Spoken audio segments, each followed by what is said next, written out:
Today we're delighted to welcome Arlene Harris, who is sometimes described as the First Lady of Wireless, a Hall of Famer and the Wireless Hall of Fame, and someone who began her career at age 12, operating a switchboard in her dad's shop. So Arlene, if we begin with that early stage, I'd be very interested, and I think our readers and listeners would be interested in hearing how that all began.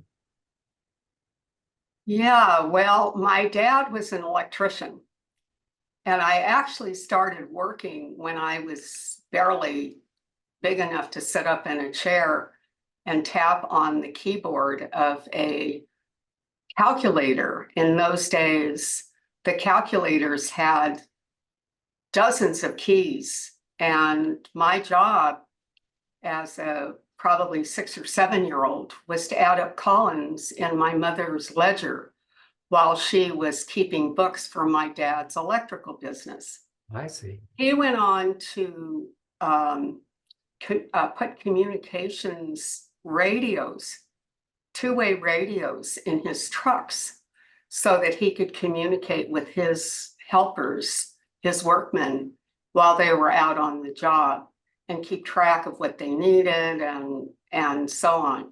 So when I got to be 12 years old, he recruited me to fill a shift on the switchboard, and this was the mobile telephone switchboard. So that's how I got roped into being a communications person.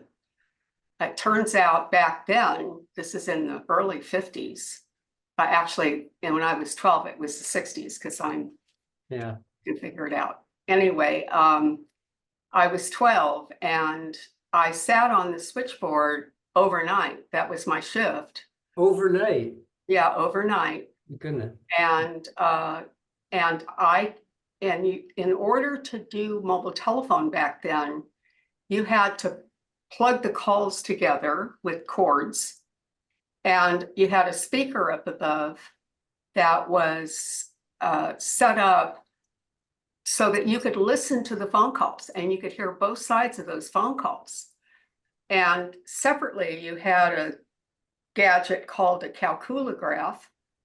And as soon as a phone call that you made for a mobile telephone was answered, you would start the clock. This is now, it was for a long time called toll ticketing in the telephone business. And when the call was over, because you were listening, you knew it was over. They would say goodbye or over and out or something clever like that.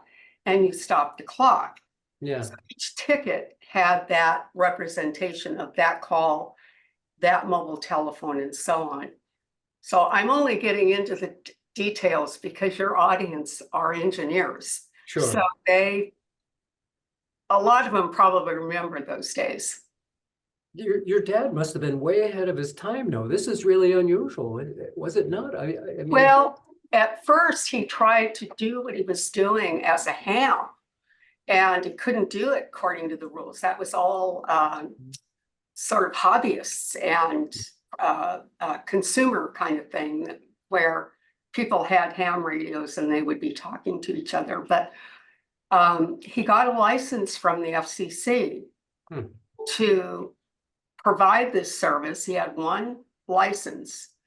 And so his ace in the hole, which made him really a visionary, is that in the Los Angeles basin where this service was provided, he went up to the highest mountaintops, 3 of them, to provide coverage for that one channel. And it was a duplex channel. You would talk on one channel and listen on the other one. I see. And some of the radios back then were still push to talk. So they were what's called simplex. So when he went up to those mountaintops, he actually was able to cover the San Fernando Valley, which is a big area in Los Angeles. Right. And the other one was up over Orange County, and it looked into the back inland empire of Riverside, San Bernardino, all the way partway to Palm Springs. So unlike a lot of what ended up to be competitors, he was serving a huge area. Now, mind you, this is the key, only one conversation could go on during that time. Mm. So when a mobile came on the air and you acknowledged them, they used that spectrum for the entire coverage area as long as their call was up. Yeah, I And it see. wasn't automated. It was acknowledged Yes, yes. by the operator. That Mm. was me. Ah, So the other interesting part of that was because I work graveyard shifts and overnight, we had very interesting customers. Our business was in South Central LA.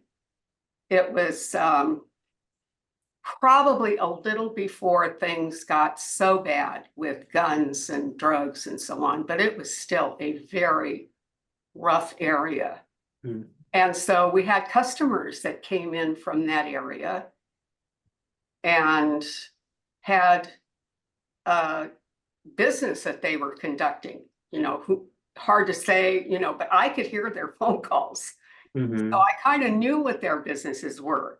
Yeah. And we had celebrities and we had tow truck drivers that were picking up big rigs off the freeways and that sort of thing. So from the time I was 12 until I left for my next school, I was listening to the real world talk Mm. about their businesses, about what they do, about how they solve problems, about cheating on their wives, excuse me, but they did, or their Sure. husbands, listening to celebrities talk. So I had a real education before soap operas were really, that was something that sort of took, back in the 60s when I was really growing up, starting at 12, we had so many things going on. We had the war in Vietnam that started, and when I got out of high school, I went to Honolulu and was shipping troops to Vietnam. That was heart-wrenching. There were other great things. We landed on the moon. Yeah.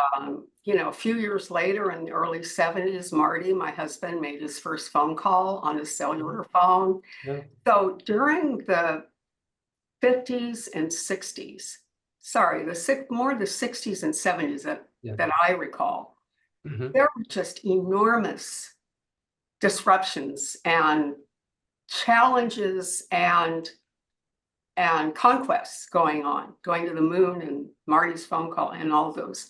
Sure. So besides having a little bit of more street smarts than my contemporaries had, I had a perspective from that time of great turmoil. The Manson family thing happened in the late 60s.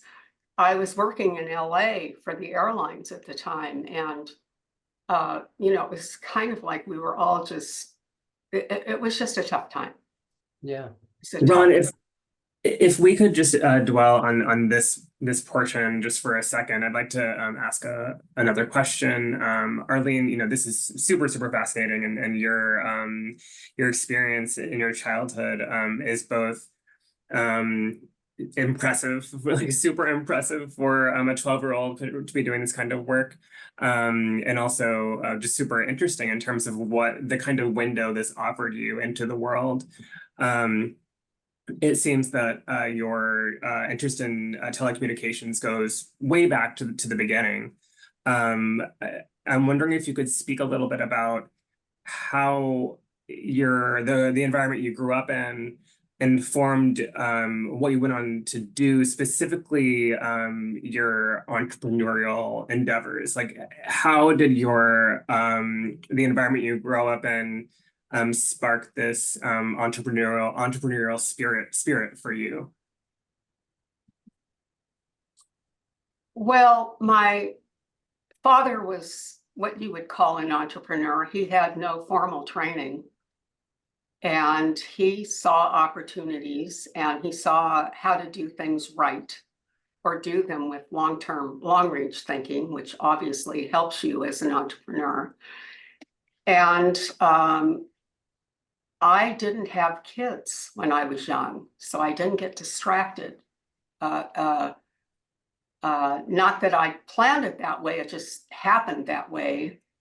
And so I was able to go through my career, starting the most important part of my career for foundational was my few years with the airlines, because I was working for the airlines during their scale up for wide-bodied airplanes.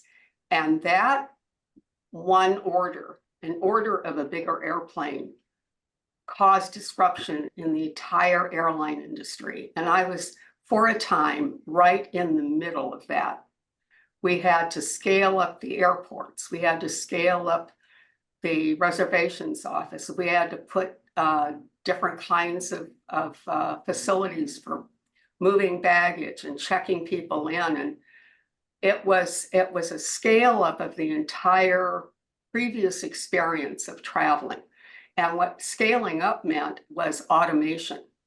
Right. So I learned about automation in the late 60s. I was actually sending, if you can imagine this, when I lived in Honolulu and my roommate was in LA on temporary duty, we were sending messages back and forth before there was any facility to do that by creating reservations on the reservation systems and then for 6 months out, and then using the remarks section to talk to each other. So that was sort of a precursor to email. We had a dialogue going every day, pick up my dry cleaning, or I think I'm going to come back tomorrow, or I'll be on this flight, can you pick me up? And those kinds of things were going on by misusing, or a workaround, as engineers would say, a workaround, to communicate with each other. So those things were made available because of connectivity. Yeah. And that's sort of, and all of the work that I did when I was with the airlines was organizational. I was doing UI and UX work to get data into a format that reservations and ticketing and all of the people on the system could use to find out things about what was going on in the rest of the network. And so there's a long list of the schedule of things that I did, but some things were like pets on airplanes and snow conditions and all the snow reports, what meals were being served from LA to Honolulu, what were the fares between here and there. And then we also did testing for the automated ticketing programs that were created to support the wide-bodied airplanes, because you couldn't bring 300 people into the airport and only have half of them ticketed and get the plane off on time. You know, Arlene, what I find really remarkable about all of this is that, I mean, you learned all of this, all of the skills that you were talking about now on the job. You did not go to college, you did, as I understand. Is that right? Right. So you're self-taught, or how did you become so skilled that you could take on the airline changes that you're describing? Well, you have to remember, this was the late 60s. Yeah. Nobody was trained to do these things. Right. The people there were very few companies building automation equipment. You know, you had DEC was dipping in. I think HP was, but I'm not sure. IBM was into it because they were the ones that built all the big airline systems. And IBM built a good deal of what was then used in the government. But the government and the airlines were the biggest users of computers. There were no servers there were, except for what they had, and they were huge computers, not what we think of today. And there were no personal computers. People just did not have computers. In fact, Sure. computers was a word that people only had a vague idea of what they were back in the late 60s Yeah. and during the 70s. Yeah. So getting trained to do the work I did and the work that all of my colleagues were doing, including some of the people that were in the tech area, building, keeping our reservations and systems running, were all OJT, on the job training. And so you learned by osmosis. But So I mean, I started doing teletype was my first, I did teletype. I did Hollerith cards into a Kachunker for Air Canada. And yeah. all of this was so before anybody really even knew what the potential was of computers eventually. But I guess my question, maybe a little different approach to my question.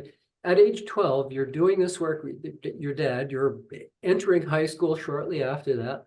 Did you make a conscious decision that you could see a path forward without having to go to college? Did that enter your mind as you were doing all this? The interesting thing is that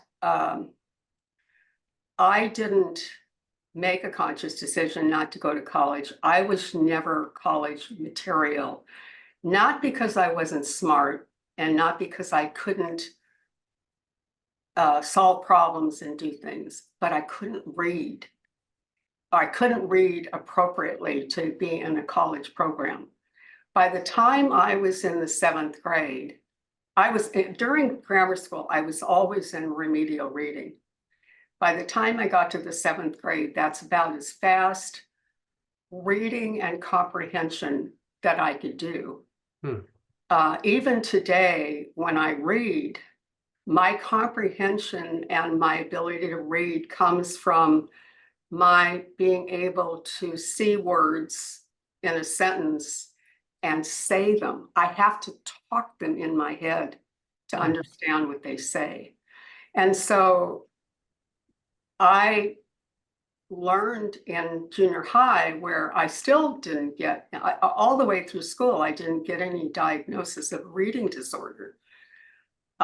So I just avoided any classes that required that kind of work. Yeah. The other thing is that I kind of have a misspent youth. I got very interested in cars in the middle 60s. And I was very involved in racing my car. So, and I had a car because my dad started paying me $1.05 an hour when I started working on the switchboard. And by the time I was 15, I bought my own car. And it was a good thing because otherwise my folks, when we did live away from the office, they would have to drive me to work. And when I got my own car, they didn't have to drive me to work. So it was, I will say that in my neighborhood, it was very rough where my family's business was. So I had to carry a gun. I carried a gun under my seat of my car. Not that I ever used it. I had a little bit of training, shooting and so on, but it was kind of one of those things that's don't mess with me type of thing. So, and I learned how to drive defensively in my neighborhood, especially at midnight when there's lots of stuff going on. That really is remarkable. It really is truly a remarkable beginning. And it's a little different than classic junior high, high school, college career. I've had a different kind of experience. But you've made such a huge difference, not only technologically, but in the lives of the people that you seem to focus your attention on helping people. And I look at Jitterbug, for example. How did that come about? What inspired you to do that? The Jitterbug Fund. Just in everything that I do, it's acknowledging a problem and deciding to focus on it. It's as simple as that. what I did know at the time that I was thinking about the solution for, well, let me start over. I had friends that were working on creating a one-button safety phone. These were other people. This is not something that I thought of. Yeah. At the time, and this was in the late 80s, they couldn't get financed. And there may have been some odd things about what they were doing, but in any case, starting to do this solution was, this problem was something that was introduced to me. It wasn't anything I saw. But then the thing that really got my juices flowing was that my parents had problems using cell phones. And here's my dad, you know, who ran this big mobile telephone network in Los Angeles, couldn't use a cellular phone at the time. And so my own personal problem, hoping to have something for them. They lived out in the country. They would drive their car along a dark highway or, you know, a highway and not have any communications. And by then I said, this is just not right. So I worked on that, and that evolved with a lot of the speed bumps that I had getting that going, including financing for me as well. We had to figure out how to get on the networks, and the networks, the politics at the networks would not allow us on their networks. So we figured out a workaround. Yeah. And it was a very clever workaround. It was some very clever guys that I worked with. We talked about how are we going to do this? Probably their insights, but more than mine. But the key is that if you were to get on the network the way we were proposing to get on the network, the carriers could come and just cut you off. Sure. And of course, it's very risky to go get consumers with a service and risk getting turned off. So, but you know, I guess because of what I lived through my life, I was not risk averse. I've never been risk averse. Yeah. So I decided we're going to do this. And then if the carriers decide to cut us off, I am going to make a very big stink about it. So we went ahead and did it. And ultimately we're able to get financing and start and really blow out the Jitterbug program. What did you call it? Jitterbug? What was the origin of the name Jitterbug being associated with? Well, we had a previous service that was primarily safety oriented service for, and the doctors were seniors. We did have college kids whose families were giving them these phones when they drove to school and so on. But the primary doctors were seniors. So when we went, so we got a partnership with Samsung. Marty helped me do that. My husband helped me do that. Yeah. And so we knew that those were our primary target customers. And the issue was we needed to pick a brand that would be meaningful to them and have energy. Yeah. And so we made, you know, sort of a list of the characteristics that we wanted in the name of our product. Yeah. And, you know, we had butterflies and this and that, you know, bugs, all kinds of.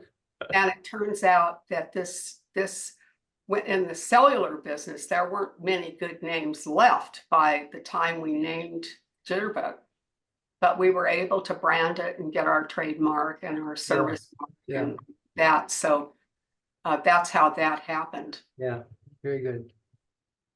Yeah. It's actually later in the company when I wasn't involved in making decisions, they brought out a new phone, which was a the Jitterbug is a flip phone with big buttons and so on. Yeah. They brought out a smartphone, and had I been in a place to help them decide how to name it, it would have been rock and roll. So not a Jitterbug 2, Yeah. because Yeah. it's different market. It was Mhm. different. It was, you know, it was the Yeah. new old people, Sure. and not the old people. Then I got you. I get you. I love that name. So zooming out a little bit and going back to Ron's comment that you have been described as a serial entrepreneur, given that you've been influential, you know, across a number of different areas over the course of your career. I'm wondering if you could say a little bit about you know, if you had to take a bird's eye view, like what would be the through line? Like, is there one thing that you've been working towards over the course of your entire career? Yeah, I wonder if you could say a little bit about that. Well, I'll just say that Marty and I have been approached for years about different opportunities that people want our help with, or they want to be advised, or want to get investment, or, you know, some help from us in one way or another. And what I would say is that none of the opportunities that have been presented to us that have to do with games, entertainment, anything that is not problem solving. So I consider entertainment and sort of the media stuff, I consider those opportunities to do new things. In my case, most of the things that I do are rethinking solutions to old problems. So, or taking something and combining it in a different way to come out with a fresh solution that somebody else either was unwilling to or just never thought about doing. So that's kind of, so I'm not you know, I have a lot of systems training going back to the early 70s. So, you know, I had to learn systems that my guys were building. I had to sit with them and learn how they worked. And so I have lots of systems training.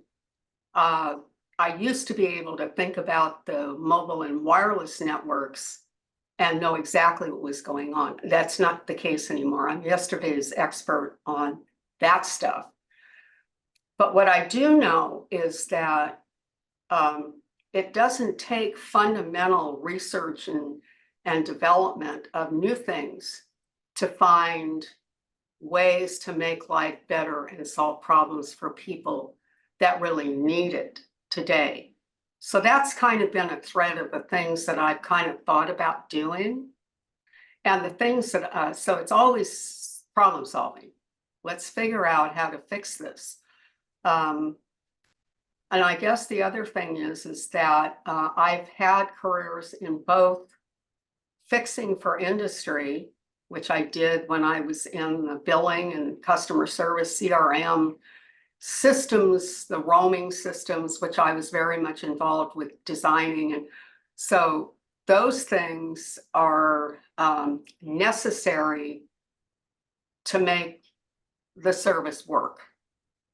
And then there's the stuff out here, which is necessary to make consumers enjoy what these can deliver.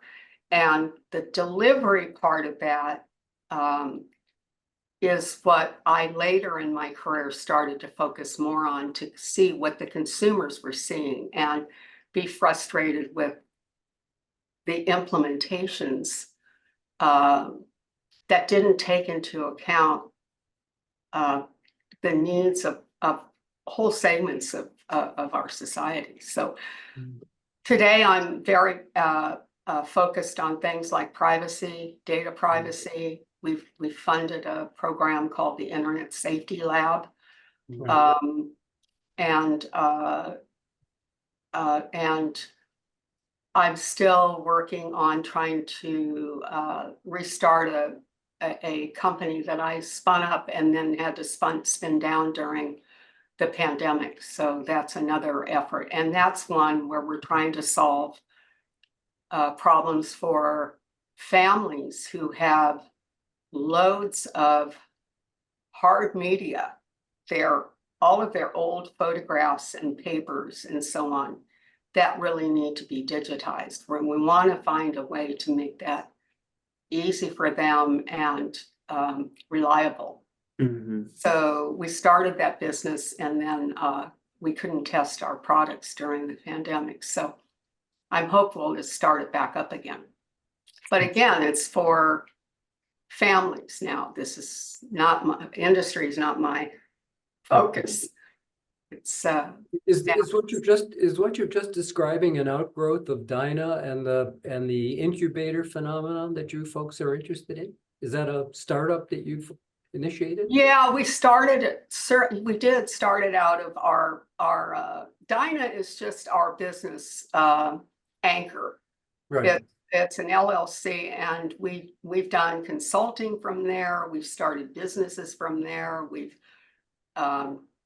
been involved with other companies and so on. So Dyna is sort of our home base, but we have been involved in starting and helping companies from that home base, That's including. what I was wondering. So you actually do provide an incubator for startup companies that come to you with help, a request for some help. Is that right? Well, we don't do that. We don't finance that within. Oh, okay, that's what I was Dyna. wondering. The That's what things I was we've wondering. done in Dyna are primarily the things that we're doing. Ah, I see. There Okay. are our ideas or our stuff, and the other folks that come to us when we help them, typically it is from it's from Dyna. Yeah, It's just a way for us to separate our business life from our personal life. gotcha. I had another question. I've been doing a lot of homework, Arlene, in preparation for our conversation. And I read I think it was an interview, I've forgotten who with whom, but I read a statement in which you pointed out that people for a long time could not see the benefits in wireless technologies. And in fact, some people looked at the technology as being more of a leash than a social benefit. Did you still feel that? Or when you look at, for example, the influence that cell phones have had on kids and so on, do you think that what do you think about all that? Is the social benefit still there, and is it being modified by in some respects, the harm it's doing to kids? What do you think? Yeah, well, the first issue is no longer an issue. It used to be that if you had a cell phone or if you had a beeper before cell phones, Yeah, a lot of people felt like they were being leashed right. so that people could find them or have to react and so on. Yeah. Today, the problem as I see it is that the technology has advanced so much, and the adoption has become pervasive to young kids. Yeah.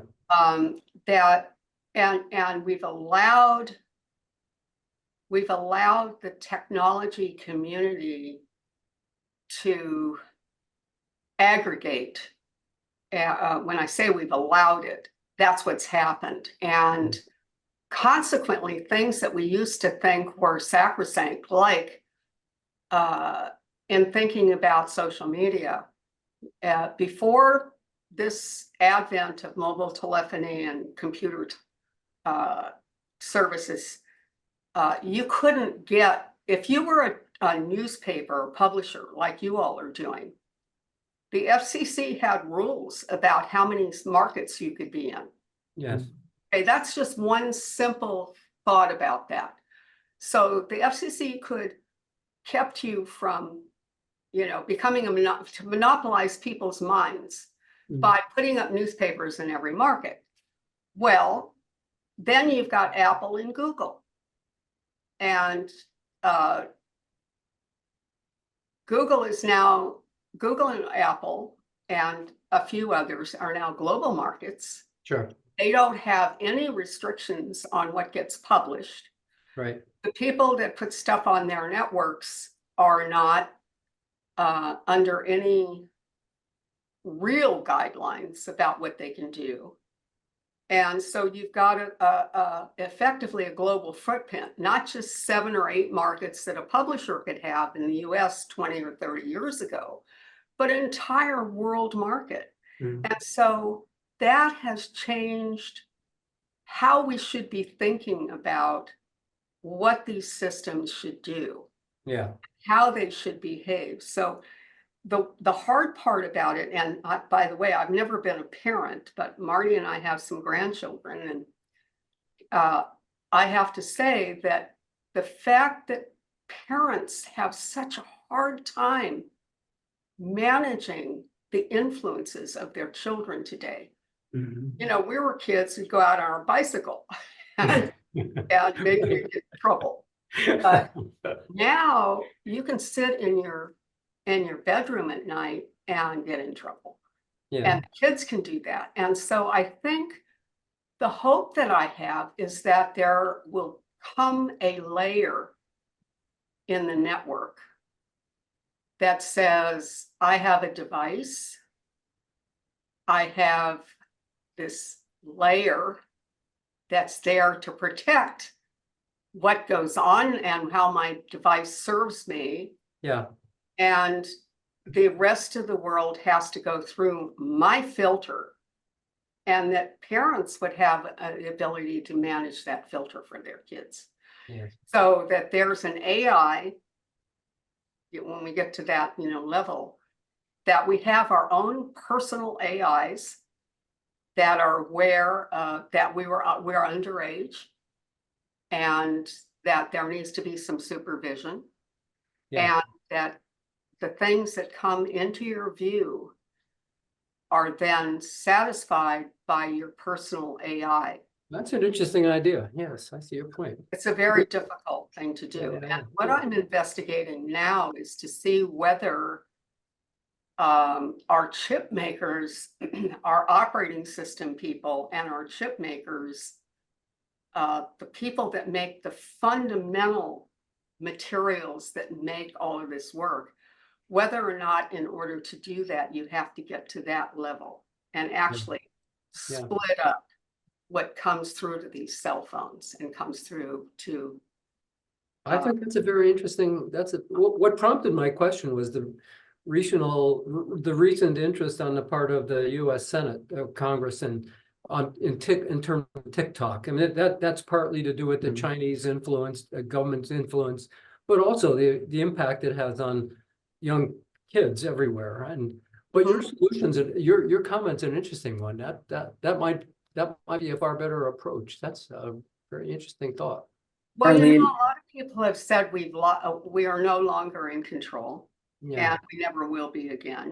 There's been a transformation, which industry likes to talk about, that the industry's made the transformation, and they've sucked us up into that, right? They've done all the innovative things without concern for unintended consequences, and here we are.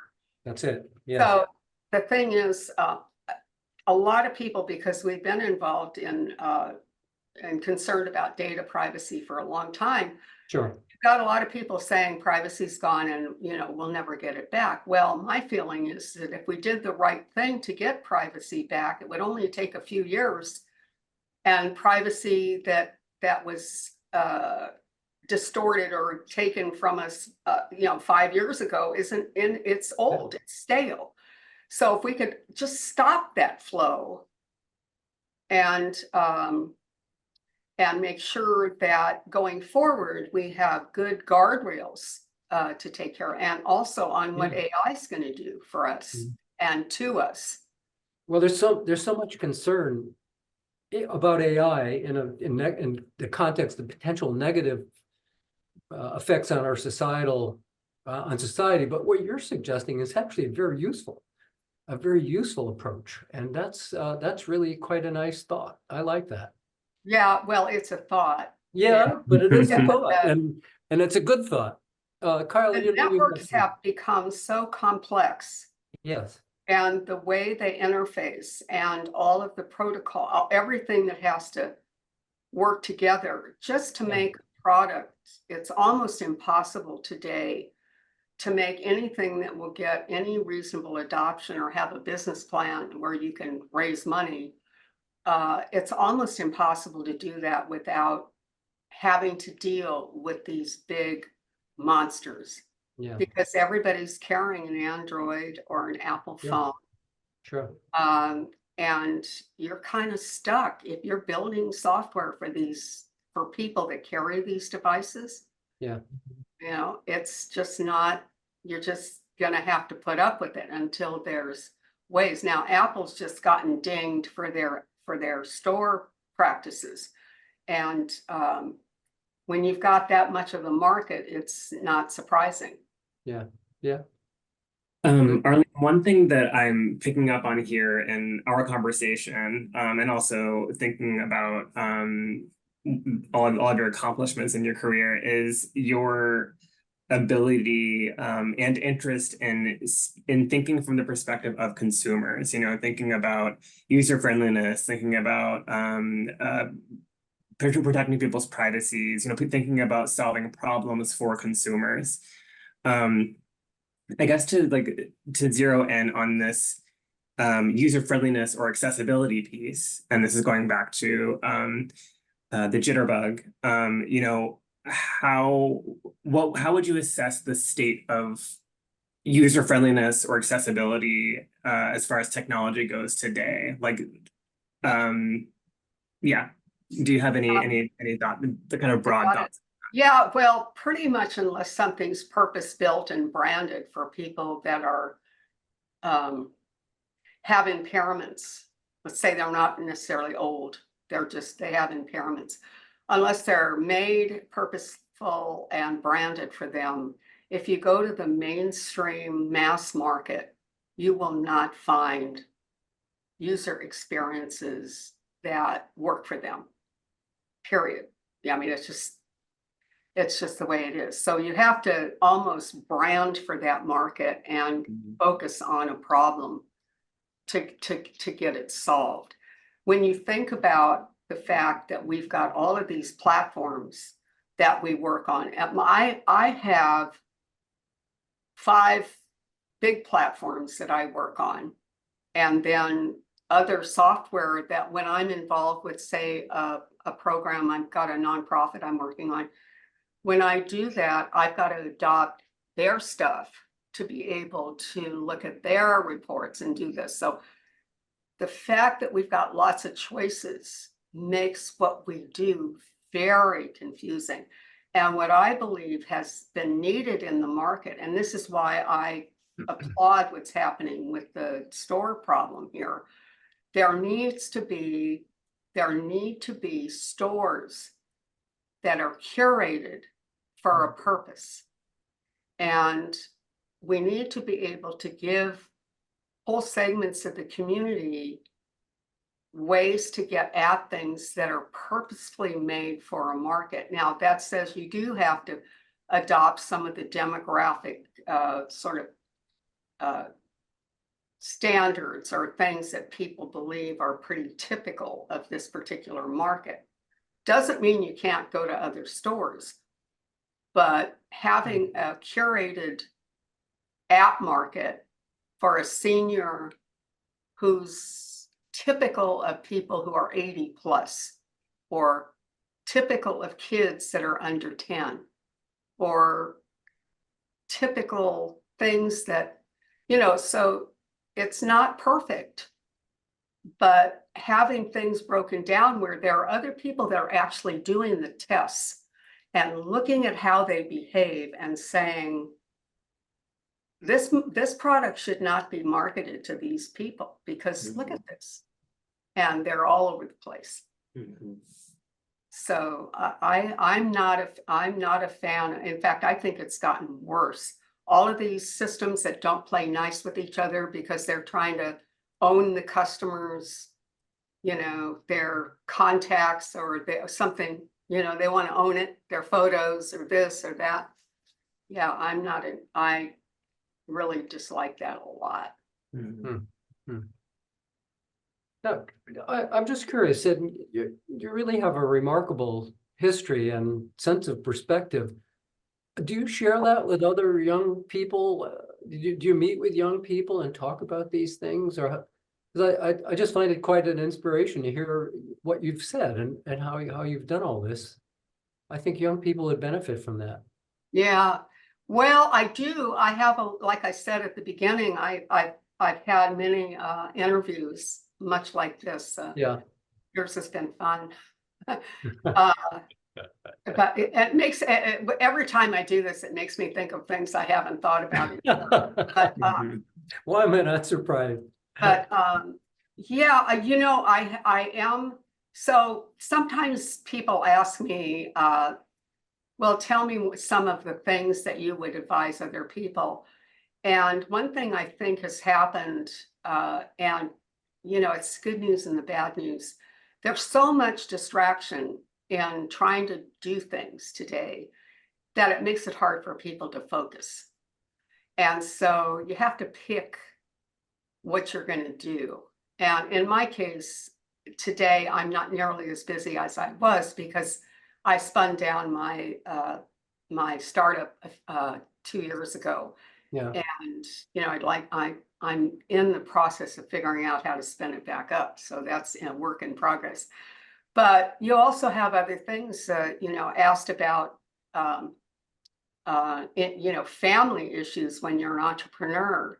Uh, I can say that my mom, when I was growing up, got dumped on a lot Mhm. because my dad was focused and I learned that focus. And so when you've got family needs, you have to integrate that thinking into what you can do.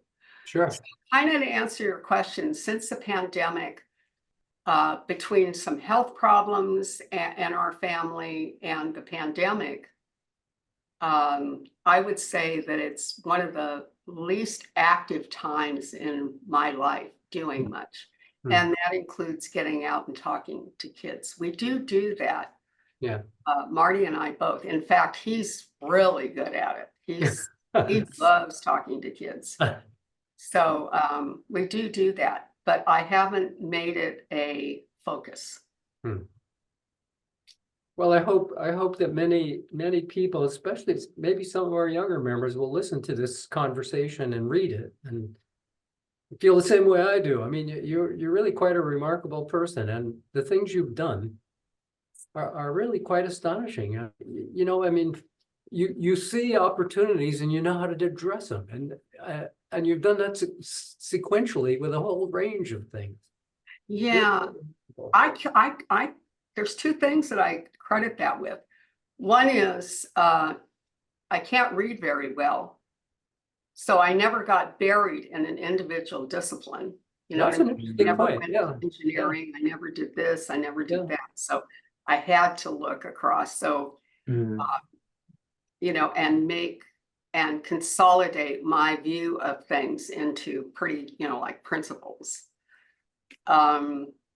And I listened to all those phone calls. You know, that's a Yeah. very 8 good years. point. I listened So to you people talk about what they were doing yeah. and solving problems and making trouble, and it was educational.